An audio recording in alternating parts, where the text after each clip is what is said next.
e essa bomba seria acionada por uma vela ligada a um detonador e uma bateria que faria atuar a vela.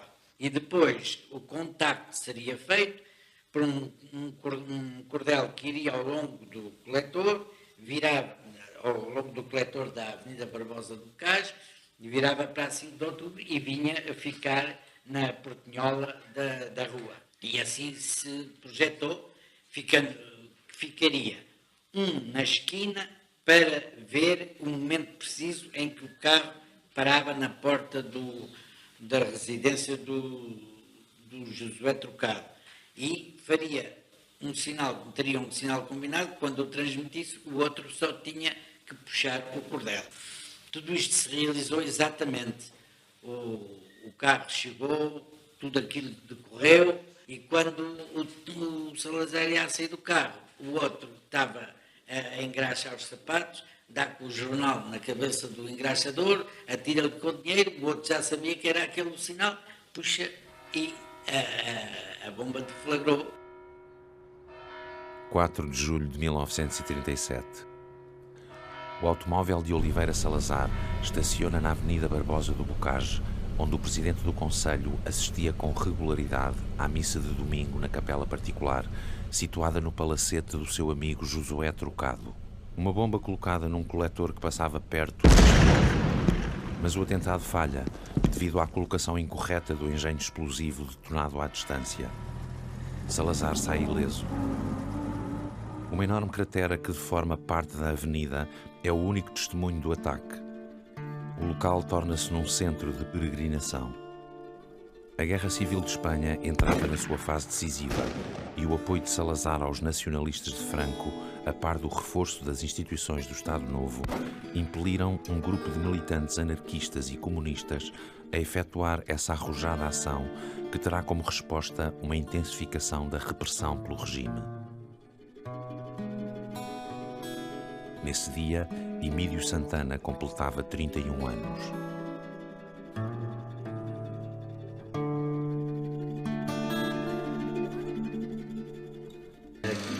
Saiu de madrugada com uma... E o gajo conta estas coisas todas com... Como se tivesse... Começa a mastigar uma pastilha. Quando os outros estavam todos controlados a falar e não falavam mais do que... Este gajo está... É um homem livre. Andou-se até ao Rato, a Moreiras e até mesmo até ali onde está mais... E a sua namorada, a Lígia. Até ela diz. De maneira que ali Era secretária. se desenvolveram algumas lutas porque da parte... Era linda a Lígia, eu conhecia a Lígia. O governo não tinha Era uma, ainda claro, era uma querida. bem conhecimento Uma querida, sempre, uma passionária, sempre da luta. A juventude. Sim. A parte da tarde é que começou a luta, Grande, mas a luta grande, foi particularmente acesa. Estava sempre lá, ela vinha no sempre. Parque Eduardo Serra. Entramos no movimento, toda a gente apoia. Eu nasci em 1917, na data da Revolução Russa. Em 1933, 34, entrei nos grupos de afinidade, grupos esperantistas, grupos naturistas e um pouco mais adiante tornei-me militante anarquista. Nessa altura eu acompanhava muito o meu pai, que era professor primário, aos colóquios, às conferências, à escola-oficina, à Universidade Popular Portuguesa. Frequentávamos muito o António Sérgio, o Manuel Joaquim de Sousa e outros militantes.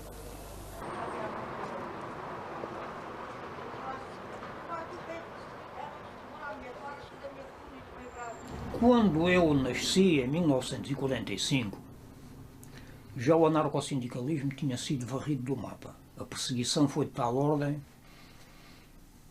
e insistente que o anarcossindicalismo já tinha sido varrido. Quem é que eu encontrei? Portanto, o meu pai era anarcossindicalista, os amigos dele eram anarcossindicalistas, portanto formavam um grupo e eu comecei a contatar com aquela gente. Aquela gente não eram pessoas com nomes sonantes.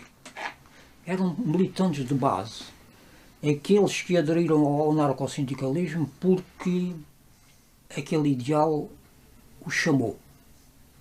Muitos deles eram analfabetos, não sabiam ler, e até uma curiosidade muito grande. A sede de saber daquela gente era tal que muitos deles aprenderam a ler sozinhos. E era muito curiosa a forma, parece que estou a ouvi-los, a forma como eles liam. Eu era rapazito e com 10 ou 11 anos e já lia, porque eles traziam livros e jornais e não sei o quê, e como não sabiam ler, eu era o único que sabia ler e lá estava. Não quer dizer que fosse uma coisa que me agradasse fazer, eu preferia andar a brincar naquela idade, não tinha sensibilidade nenhuma para aquelas coisas, mas enfim, lia e depois mais tarde, quando precisei de fazer uma retrospectiva das coisas, comecei então a... Era curiosa a forma como eles liam, porque alguém lia, mas tinha que estar sempre a parar, porque eles comentavam, eles gostavam de discutir o que se lia. Portanto, eram pessoas muito interessadas pelo conhecimento, embora tendo vindo de um meio onde o conhecimento nunca lhes chegou. E quando chegaram ao anarcossindicalismo, aquilo tocou-os de tal maneira que eram pessoas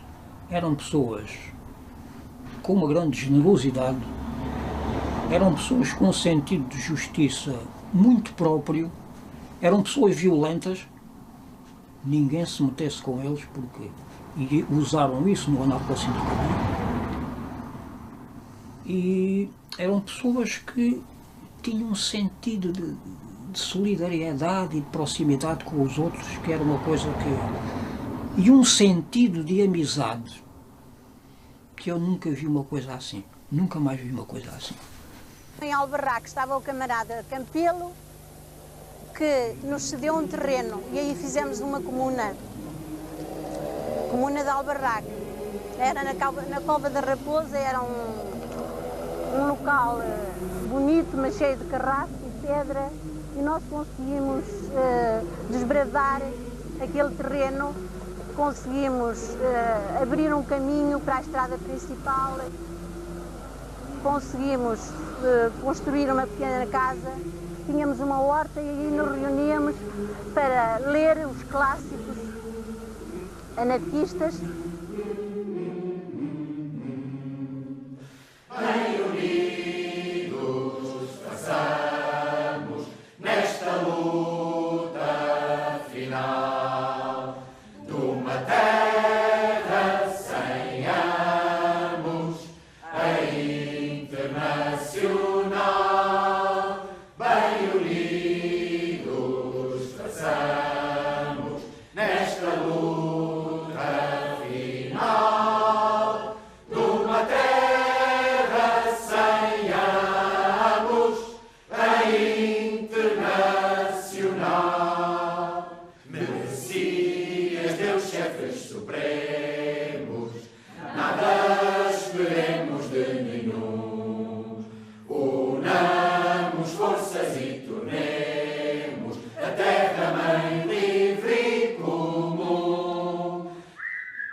Ora, nasci num lar operário em que já era um convívio com pessoas que partilhavam do movimento operário da época. Eu, por volta dos 5 anos, já acompanhava aquelas conversações sobre o movimento socialista, sobre o movimento anarquista, e estas coisas começaram a impressionar-me. A primeira vez que eu fui ao Limoeiro ver o meu tio que tinha sido preso como militante do Partido Socialista no caso da célula Bomba do Carmo, este contacto meu com os presos políticos, tinha eu 5 anos, impressionou-me profundamente. De modo que o assalto à Casa Sindical em 1912, todos aqueles acontecimentos posteriores à República, tudo isto atraíram-me extraordinariamente. Quando em 1919 apareceu o jornal A Batalha, logo no primeiro dia ele entrou na minha casa e devorei-o a ler intensamente. Portanto, ainda na escola, eu e um companheiro meu, que era filho do velho militante sindicalista Manuel Joaquim de Sousa, ensinámos aos outros alunos a cantar Internacional. Deste modo, atraí-me inteiramente pelas ideias, pelo movimento sindical e especialmente pelas ideias anarquistas. Em 1914, quando entrei na vida profissional indo trabalhar para uma oficina metalúrgica, filiei-me imediatamente no meu sindicato profissional e pouco tempo depois frequentava o curso industrial, filiei-me nas Juventudes Sindicalistas. Filiei-me nas Juventudes Sindicalistas e logo de seguida fui logo para um cargo na Comissão Administrativa e um ano depois trabalhava já na Federação da Juventude Sindicalista, vim a participar logo de seguida também no Congresso Confederal de 1925 em Santarém e daí começa ativamente a minha atividade como militante sindicalista e especialmente anarquista. Tanto mais que na juventude sindicalista todos nós éramos fundamentalmente anarquistas. Eu situo como anarcossindicalista, porque ele foi sempre adepto de um anarquismo, ele também era anarquista, de um anarquismo que não fosse de elites intelectuais ou de pequenos grupos mais ou menos iluminados, artistas, o que fosse. Ou seja, ele tinha a preocupação, como muitos outros, e aqui em Portugal isso foi maioritário, de falar para os mais dominados, para os mais sofredores, e tinham uma quase glorificação das virtudes do trabalho. Eu estudei isso em termos académicos e fiz a articulação entre essa ideologia e o sistema de ofício que ainda predominava, mesmo já no âmbito industrial, que era a realidade produtiva portuguesa, não é? Eu penso que o ofício teve toda a importância. Teve toda a importância. E eu quero só falar daquilo que eu conheci, daquilo que eu vi. Eu não estudei papéis, nem coisa nenhuma. Aquilo que eu vi, a maior parte das pessoas que eram anarcossindicalistas ou que estavam ligados aos sindicatos, todas elas tinham ofício. Uns eram sapateiros, outros eram padeiros, outros eram soldadores, outros eram... Essa gente é que animou o movimento anarcossindicalista. Porque Portugal não era um país de grandes fábricas. Havia aqui a CUF no Barreiro e tal, havia para aí mais uma ou outra, mas a atividade das pessoas era uma atividade de pequenas oficinas, onde estavam operários, uns serralheiros, outros, enfim, latoeiros, padeiros, uma série de coisas que as pessoas para aí eram, e portanto, havia uma tendência extraordinária de o indivíduo do ofício se agregar a isso. Porque o facto de ter um ofício já era um fator de liberdade. Aquele que tinha um ofício sentia-se uma pessoa independente para poder jogar com o patrão. Ele, em qualquer altura, pegava nas ferramentas que lhe pertenciam, iam-se embora e deixava o outro a falar sozinho, não queriam saber disso para nada. Porque eles sabiam que tinham conhecimentos, tinham capacidade para imediatamente arranjarem trabalho no outro lado qualquer ou porem-se a trabalhar por conta própria. Portanto, o ofício teve uma grande importância na fundação e na cimentação do próprio anarcossindicalismo, do movimento sindical.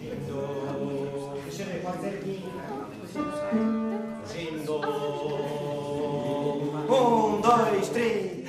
Surgindo bem ao longe a nova hora, que os povos há de unir e libertar.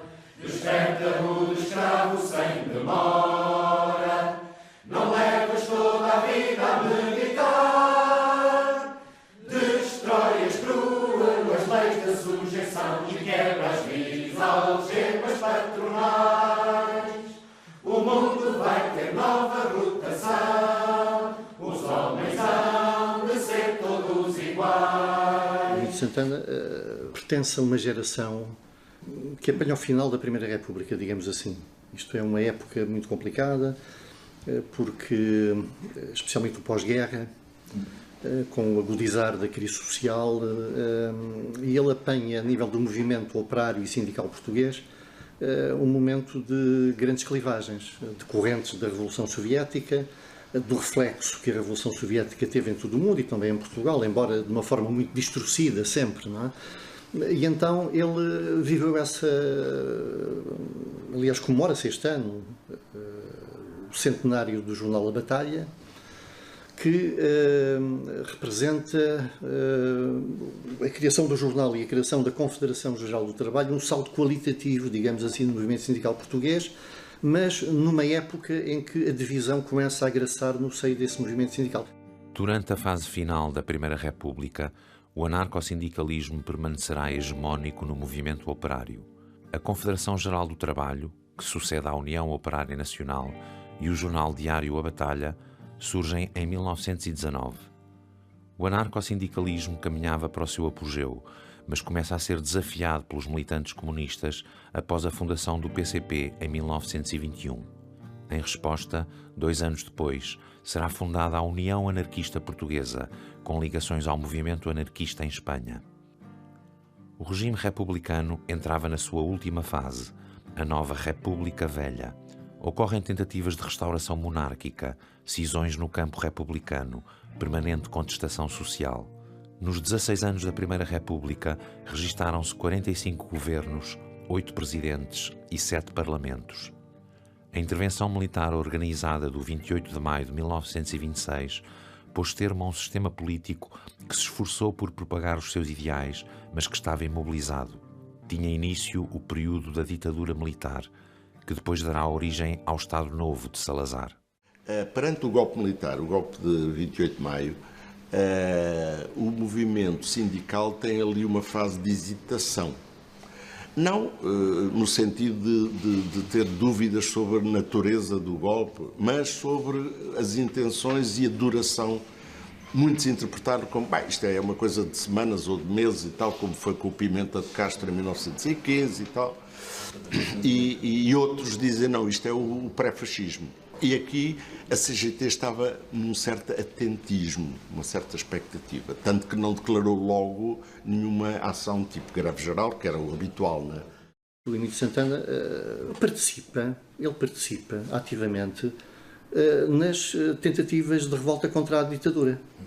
Participou, por exemplo, em 28, ele é preso em 28, em 16 de fevereiro de 28, quando estava a cumprir algumas missões em Lisboa, levando mensagens para a Esquadra de Arroios, e portanto ele é preso ali, ele é preso na Esquadra de Arroios, é levado para a casa de reclusão militar da Trafaria e depois para o depósito disciplinar de Elvas, para o Forte de Elvas, não é? Portanto, é de facto, aliás, diga-se que ele nesta altura está no Exército. Ele é abatido ao serviço do Exército precisamente por causa disto. Aliás, o que era corrente. Estas revoltas contra a ditadura de 27 e 28 foram ótimas para a ditadura. Porquê? Porque foram derrotadas e deram um pretexto à ditadura para sanear as Forças Armadas. Portanto, houve centenas de militares que uns foram demitidos, outros foram punidos.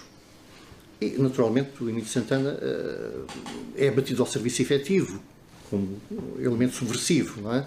Mas continua com a sua atividade sindical. Ele sofre várias prisões nesse período, 2 ou 3, porque a partir de 31 há a República em Espanha e muitos fogem para a Espanha, refugiam-se em Espanha. Portanto, a Espanha é digamos, como é que se diz, um santuário, dizem agora, é um santuário, e também aí preparam alguma coisa, tentam preparar alguma coisa em conjunto com os espanhóis. Por exemplo, o Santana, em 36, 3 meses antes de começar a Guerra Civil, é o representante português que vai ao grande congresso da CNT espanhola em Zaragoza. E aí ele nunca me disse, pessoalmente exatamente o quê, mas sei que, portanto, deu a entender que combinavam ações, por um lado porque estavam a ver que ia haver um levantamento militar em Espanha e em Portugal já tínhamos a ditadura bem instalada, não é? E de facto, por exemplo, é um português, o filho do Manuel Joaquim de Sousa, um tal Germinal de Sousa, que vem a ser o secretário-geral da FAI, da Federação Anarquista Ibérica, durante a Guerra Civil, 36-39. E o Santana vai lá e, por exemplo, combinam várias ações que desencadeiam a seguir ao começo da guerra, não é? Una gracia para comer, una gracia para cenar, una gracia para comer y trabajar.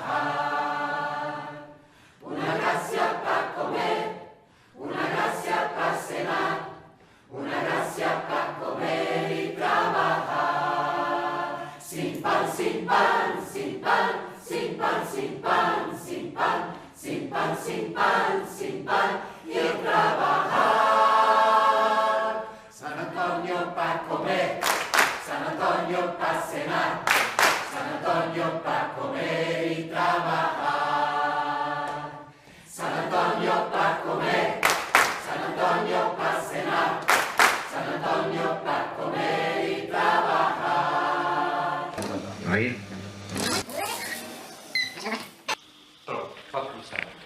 Com a eclosão da Guerra Civil de Espanha, estaria prevista pelo governo português e fascista, naturalmente, uma repressão em grande estilo. Por nosso lado, sentíamos também a responsabilidade de ter que secundar a luta dos nossos camaradas espanhóis. Daí as primeiras iniciativas de uma ação que contrariasse a política do governo e que fosse, ao mesmo tempo, proveitosa para os nossos camaradas de Espanha. Entretanto, chega a Lisboa o Silva da Madeira, que trazia bastante material para fazer uma ação que se pudesse desenvolver em grande estilo. O Silva da Madeira entrou em contacto comigo, portanto, o nosso grupo começou a desenvolver a ação preparatória e fez-se diversas bombas de relógio que foram colocadas todas em pontos previamente estudados. Surgindo vem ao longe a nova aurora, que os povos há de unir e libertar. Desperta rude escravo sem demora, não leves toda a vida a meditar. Destrói as cruas leis da sujeição e quebra as vis algemas patronais. E no dia 20 de janeiro, entre as 11 da noite e as 11h05, rebentaram todas essas bombas. A primeira a explodir foi na Casa de Espanha, ali no Palácio de Maier, onde estava o quartel-general dos franquistas em Lisboa. Quase de seguida explodiu do outro lado da avenida, pela parte de cima, no Campo Santana, o Ministério da Educação Nacional, onde também se reuniam vários elementos fascistas, e o Rádio Clube Português, que estava a fazer as propaganda e as comunicações favorável ao Franco, também deixou de funcionar na mesma altura, tendo sido totalmente destruída a sua aparelhagem. Foi também a torre da emissora nacional também sofreu danos, a fábrica da pólvora de Barcarena também sofreu danos, assim como a de Chelas. E ainda foi colocada uma bomba próximo dos antigos depósitos de gasolina que existiam ali na altura entre Alcântara e Santa Amaro, onde já não existem, que eram os depósitos da Vácuo, e que estavam de onde saía a gasolina para o Franco. De maneira que essa bomba foi colocada em ponto um pouco afastado, porque se ela conseguisse destruir os depósitos, então tinha sido um grande dano para a cidade. De maneira que limitou-se a ser um aviso, destruindo todos os vagões que estavam por ali ao longo da linha.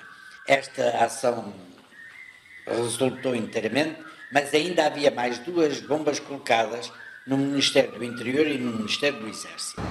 as bombas dos ministérios que ocorrem num conjunto muito diversificado de locais, desde a fábrica de pólvora de Barcarena, aos depósitos de combustível de Alcântara, da Vacuum Oil, ou ao Rádio Clube Português, ou à emissora nacional. Portanto, ações bombistas que vão ocorrer simultaneamente no dia 20 de janeiro, num intervalo muito curto de tempo, são ações que obtêm um grande êxito. Inclusivamente no próprio dia 21 de janeiro ainda rebentam bombas no Ministério da Guerra. Portanto, o que significa que é uma ação de grande envergadura que é coroada de êxito. E é isso que anima esse Comitê de Ação a preparar ações de nível superior. E é aí que surge a questão do atentado ao Salazar. Terrível convulsão sacode a terra, sedenta de justiça e liberdade. À guerra de opressão sucede a guerra, que tende a redimir a humanidade. A primeira ideia foi estudada suficientemente, que seria o ataque direto ao automóvel em plena Avenida da República. Foi estudado todo o percurso que o carro fazia aos domingos quando ia assistir à missa, mesmo várias vezes se fez um cruzamento dos carros que estavam em experiência com o carro da polícia para ver a reação da polícia, e tudo ficou convenientemente estudado da hipótese de ele ser atacado a tiro de metralhadora em plena Avenida da República. Assim, fez-se uma preparação, os carros foram marcados para uns serviços e levados à estrada da Malveira, onde o primeiro que lá chegou, o homem foi obrigado a sair do carro, foi metido no pinhal, guardado à vista, enquanto o carro ficou à nossa disposição. O segundo, quando chegou, também procedeu-se da mesma maneira, mas o chofer do segundo, que parece que ele fazia serviço à PID, reagiu e, como ouvisse barulho na estrada, supondo que era um carro, fugiu para meio da estrada, de maneira que foi preciso dominá-lo. E quando foi dominado, a segunda vez que ele tentou fugir, um dos nossos camaradas, o Damião, não fez mais nada, puxa da pistola metralhadora e dá-lhe com a cronha na cabeça, mas quando lhe dá com a cronha, a arma disparou-se-lhe e alojou-se-lhe um tiro nos intestinos. De maneira que, em presença deste facto, tivemos que desistir da ação para salvar o nosso camarada, não podia ficar ali abandonado. Deste modo, foi quando a hipótese do atentado teve que ser alterada para uma bomba a colocar no coletor. E então, um dos nossos camaradas, que era chofer de praça, tinha já visto que de madrugada havia às vezes um serviço naquele coletor e entravam pela portinhola da Avenida 5 de Outubro. Ele foi estudar o local e então pensou, entrou-se dentro do coletor, foi-se percorrer aquele percurso, veio-se ver todas as coisas e então pensou-se fazer uma bomba que seria colocada no local.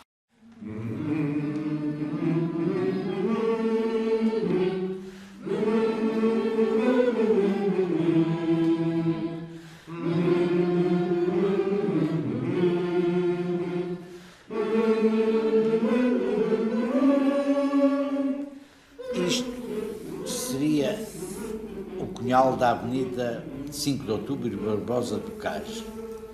Aqui seria, portanto, o edifício e aqui seria o jardim da casa, que tinha aqui a entrada e tinha uma parte gradeada. Isto é o passeio.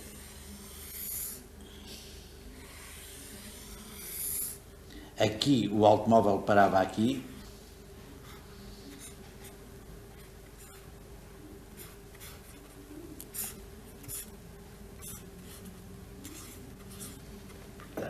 Aqui era a placa central. Aqui é a placa central da Avenida 5 de Outubro. Portanto, o coletor é por aqui fora. E liga com este segue para aqui e este liga aqui. Portanto, aqui ao esgoto da casa, a canalização que vinha aqui. Portanto, a bomba seria colocada aqui para dar a explosão. Ora, aqui era a colocação, o tampão da entrada. Aqui colocou-se o Damião e aqui estaria o Pimenta que puxaria a corda. Portanto, quando este deu o sinal dali, este puxou a corda. Tudo isto se fez, a bomba explodiu exatamente no momento em que ele saía do carro, mas infelizmente a explosão deu-se num sentido oposto, de maneira que toda a rua levantou para o lado oposto ao carro e o carro ficou situado à beira do precipício. Apenas Salazar caiu para dentro do carro, pedras e terra veio por cima do mesmo carro, mas ele saiu ileso. O que é que acontece? A PVDE fica sobre grande... A PVDE é onde mandavam sobre 2 homens e são colocados sobre grande pressão. E a partir de uma denúncia anónima de um legionário que acha que é um tipo que comenta lá no café de uma forma foi pena este gajo ter escapado, uma coisa desse género, não é? E era um tipo que já tinha umas atitudes estranhas, como há um ambiente geral de terror e de caça às bruxas, o tipo diligentemente denuncia a PIDE e a PIDE vai buscar o homem e resolve montar a história à volta do primeiro. Quem é que te deu a bomba, quem pôs a bomba. E os homens são barbaramente torturados. Eles inventam gajos. Quer dizer, há um homem que trabalha numas obras e desesperado diz que quem deu a bomba ou quem o aliciou para o atentado foi o pequeno empreiteiro, o dono da obra, não é? Vão buscar o homem, mas rebentam com eles à pacada. Havia um fumo de possibilidade, não digo probabilidade, daqueles serem os autores, e eles têm que construir um caso a partir daqueles indivíduos. E, portanto, havia alguns indícios muito tenues do grupo do Alto do Pina que eles amplificam, e às tantas a PIDE, o Catela e o Agostinho Lourenço estão presos na própria história que criaram. E então é ordenado pelo Ministro da Justiça, acho que é da Justiça, agora estou na dúvida se é o Ministro da Justiça ou se é o Ministro do Interior, um inquérito a todo o caso. E esse inquérito é dirigido por um homem que é diretor da PIP, que era a PIC, que era a antiga judiciária, mas que é um tipo relativamente isento, é um tipo que não está ligado às polícias políticas e que faz um inquérito sério, não é? E muito minucioso. Dura 3 ou 4 meses o inquérito, e o inquérito é devastador para a direção da PVDE. O próprio regime e o Salazar, às tantas, percebe que tinha que encobrir, ou despedir o Agostinho Lourenço, ou para manter o Agostinho Lourenço e o Catela, tinha que encobrir um bocadinho porque aquilo, a detecção e a captura dos homens do Alto do Pina, por razões propagandísticas, foi amplamente publicitado.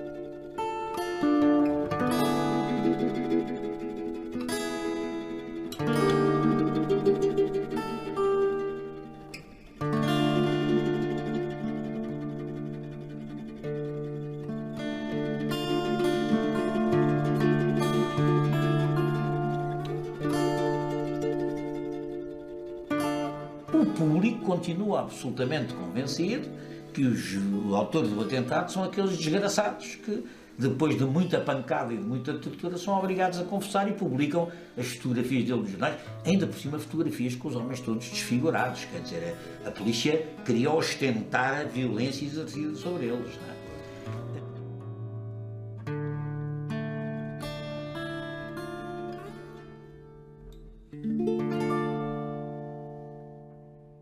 A partir da altura em que a PVDE consegue perceber quem são os verdadeiros autores do atentado, que no fundo tinham sido presos poucos dias depois, embora por outro motivo, tinham sido presos pela polícia, e quando começa a deslindar essa meada, é evidente que se aproxima do núcleo dirigente da CGT. Não é? O Emílio Santana percebe que o cerco se está a apertar e é inclusivamente informado que tem vigilância policial à porta de casa.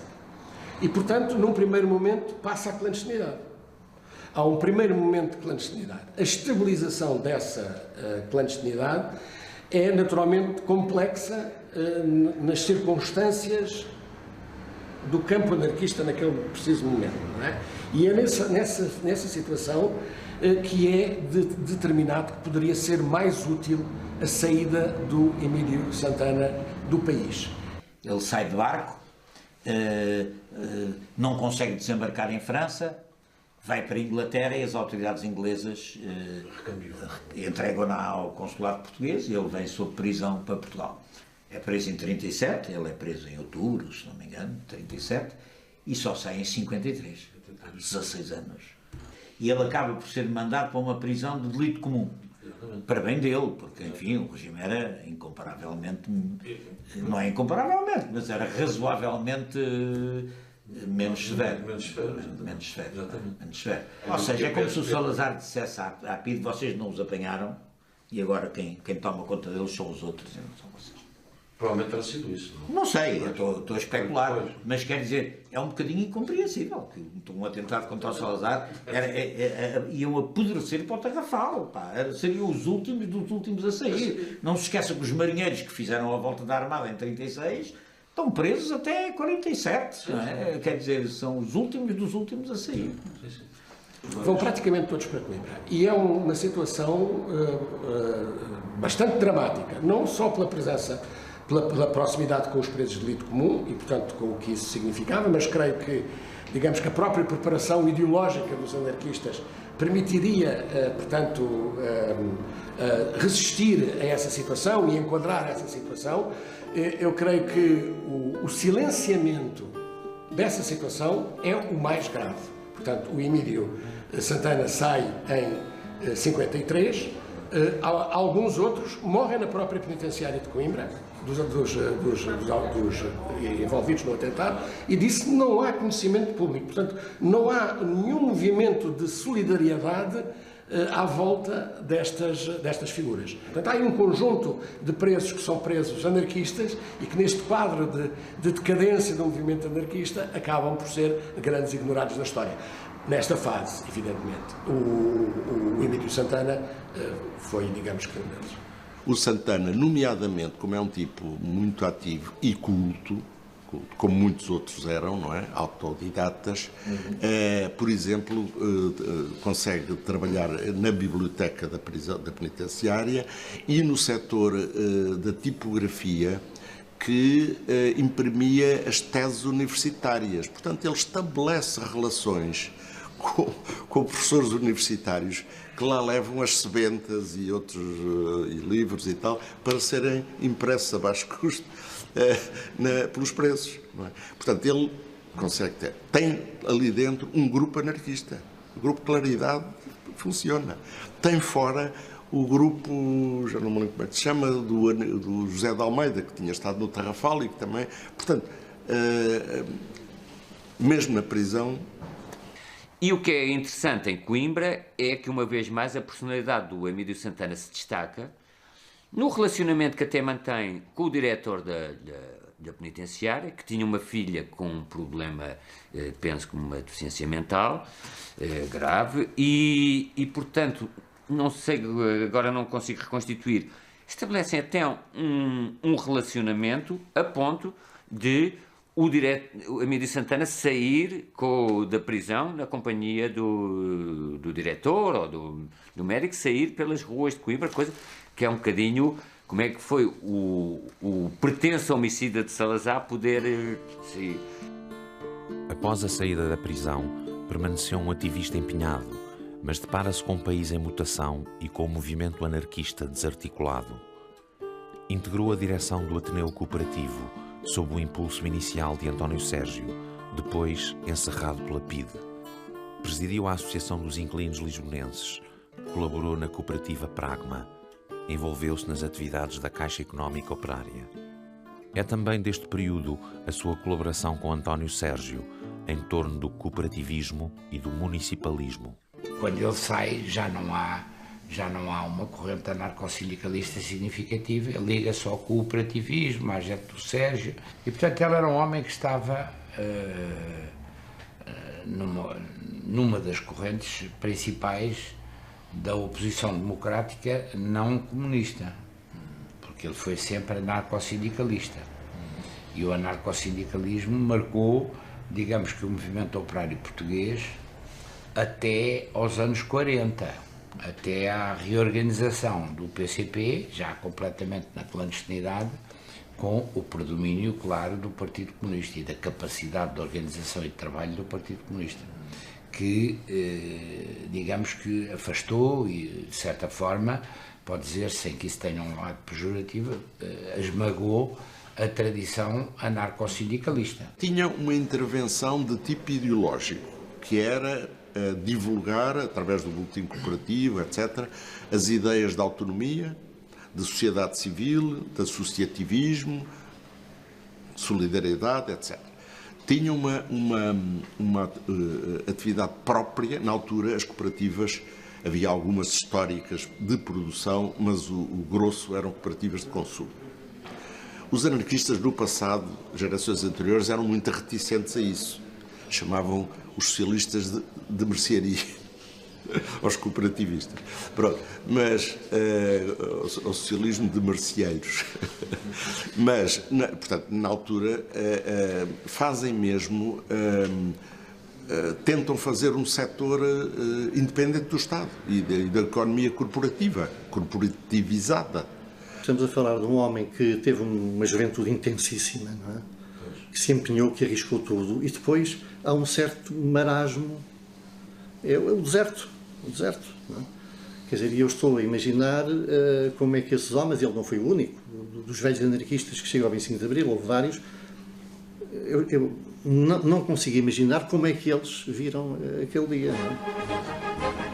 Mas, enfim, felizmente alguns ainda o presenciaram.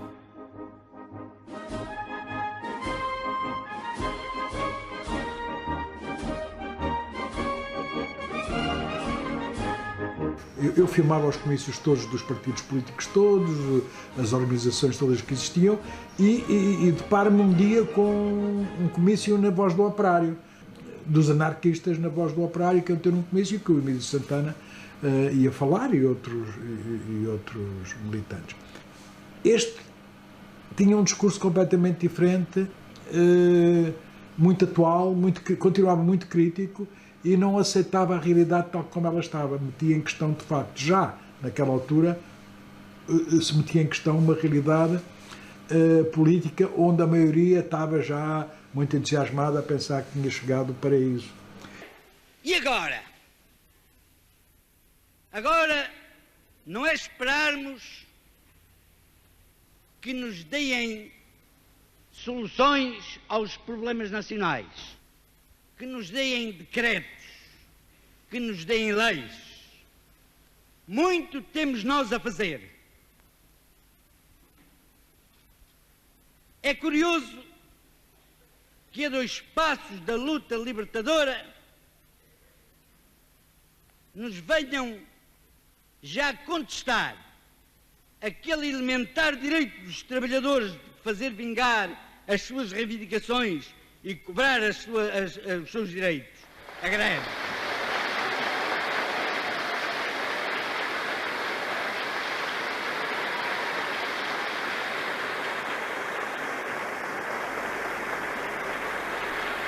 A Confederação Geral do Trabalho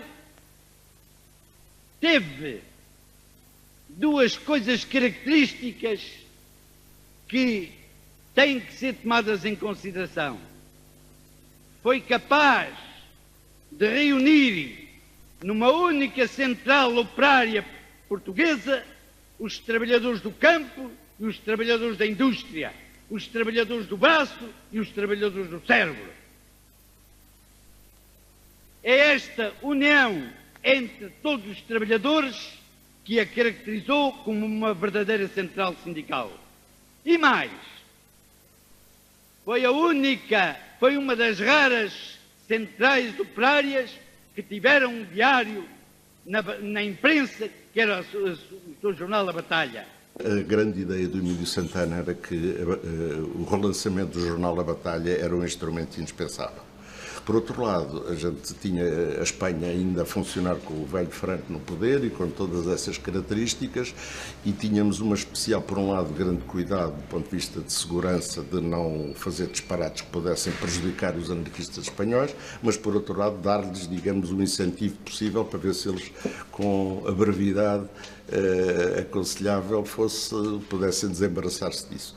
E então combinou-se organizar, convidando estrangeiros de vários sítios da Europa, a vir a um comício evocando a Revolução, ou o princípio da Guerra Civil de Espanha, em que geralmente é celebrado no dia 19 de julho, referente a 36, e que aqui, nesse mesmo dia, se fez um grande comício na Voz do Operário. Compañeras y compañeros portugueses, Francia y el mundo entero, y España también, tienen los ojos puestos en vosotros.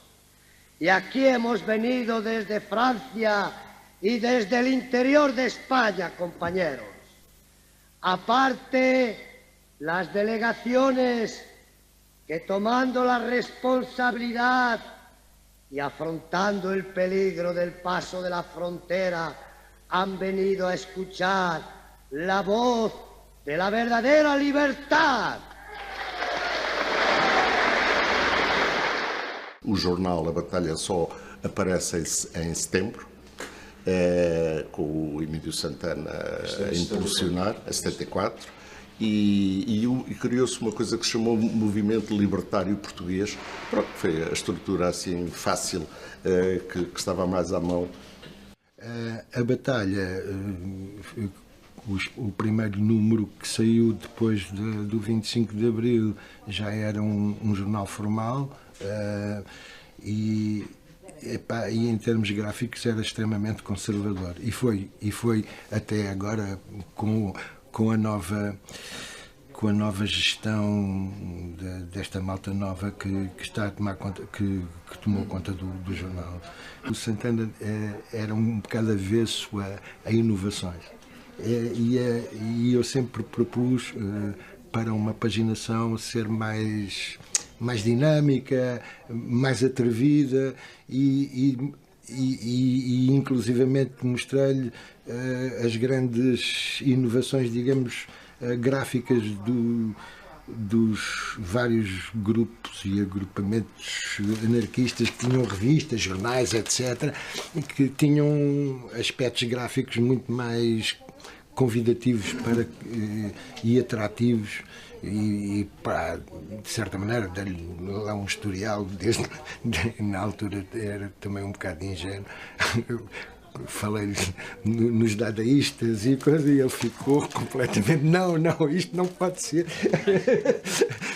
Tive um contacto indireto com ele, porque a primeira reunião anarquista, depois do 25 de Abril, fez-se na coletividade que eu frequentava, que foi no Sporting Clube do Rio Seco, aqui na zona ocidental de Lisboa. E eles convocaram uma reunião para lá. Foi uma reunião curiosa, nós éramos jovens, e foi uma reunião curiosíssima, porque a primeira polémica foi da reunião, foi se a reunião tinha uma mesa ou se as cadeiras eram todas em círculo. E isto é interessante porque os velhos dirigentes defendiam a mesa, mas as novas gerações anarquistas defendiam o círculo, e predominou o círculo. Apareceu muita gente jovem, entretanto morrem esses velhos anarquistas, os jovens, a maior parte deles foram tratados da vida deles e nunca mais quiseram saber do anarquismo. Foi uma passagem muito rápida por aquilo. Alguns até se viraram contra as ideias que inicialmente queriam defender. E depois dá-se uma coisa, dá-se um vazio. Não havia os velhos, os novos foram-se embora e ficámos um grupo de poucas pessoas, meia dúzia delas. Então, e agora o que é que vamos fazer? Então continuamos a editar a Batalha e entregámos todo o nosso tempo só à edição da Batalha.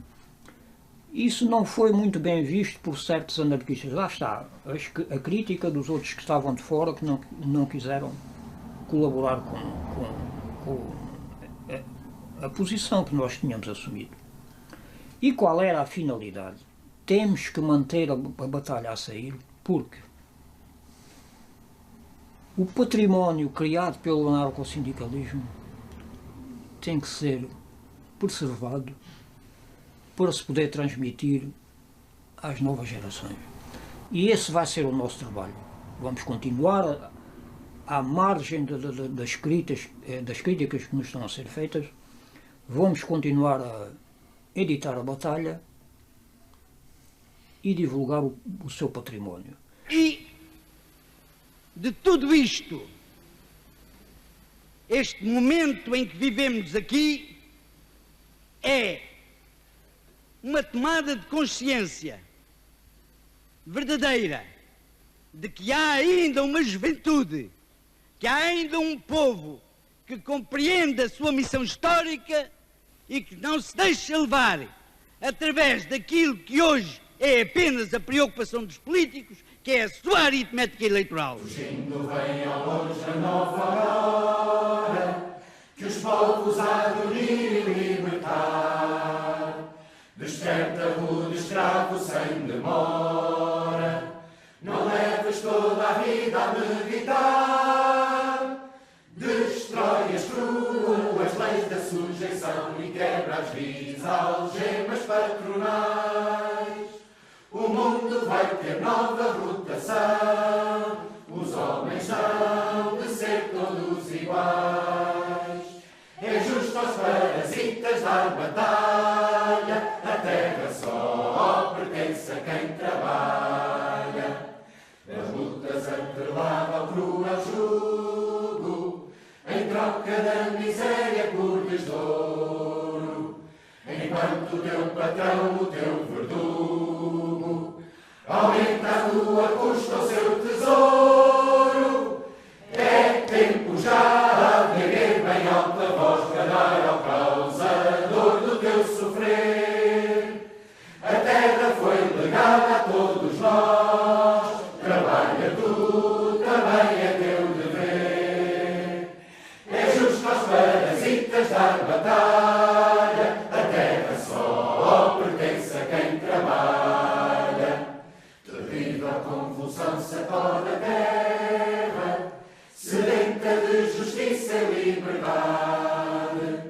À guerra de opressão sucede a guerra, que tenta redimir a humanidade. Saudemos, pois, o facho do porvir das hostes comunais, suprema luz. O lema do futuro é produzir, dos lucros só partilha quem produz. É justo aos parasitas dar batalha,